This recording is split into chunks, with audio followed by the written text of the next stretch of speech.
Aujourd'hui, on est à la Pointe Cacao, en limite de la zone de non-prélèvement qui est entre la calanque de Porpin et la calanque de Port-Miou. On a déjà remonté 3 énormes capéchades et il y a encore un filet qui fait une longueur indéterminée qu'il faut remonter, qui traverse lui toute la calanque de Porpin et qui continue à pêcher également.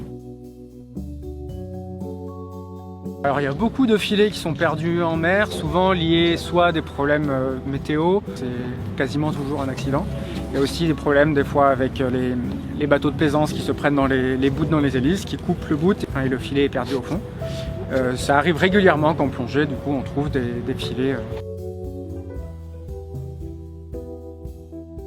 La problématique des filets fantômes, il y en a plusieurs. La principale, la première, c'est que quand un filet est perdu en mer, il va avoir une action de pêche pendant encore un certain temps, pendant plusieurs mois, où le pêcheur ne va pas pouvoir récupérer le poisson, et donc c'est ce qu'on appelle la pêche fantôme, d'où le nom de filet fantôme. Des langoustes, des homards, des mostelles, des raies, ça, pour tout plongeur, ça fait mal au cœur. Une fois qu'il est posé au fond, souvent il est enragué dans des roches et il risque d'arracher tout ce qui est macrofaune, faune benthique accrochée, les gorgones, le corail rouge.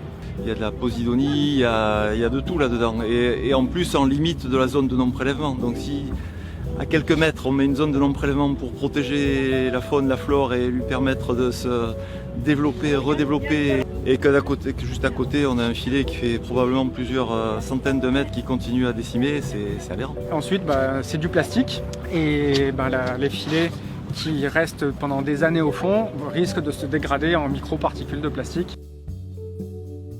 Là on est sur le bateau du centre de plongée Narval de Cassis avec l'association Palana. Le parc national des Calanques est en partenaire.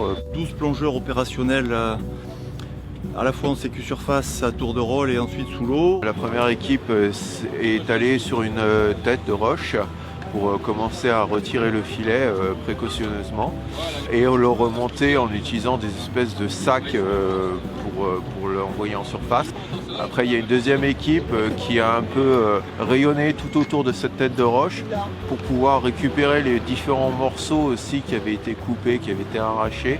Là on a remonté je pense à peu près une centaine de kilos de filets.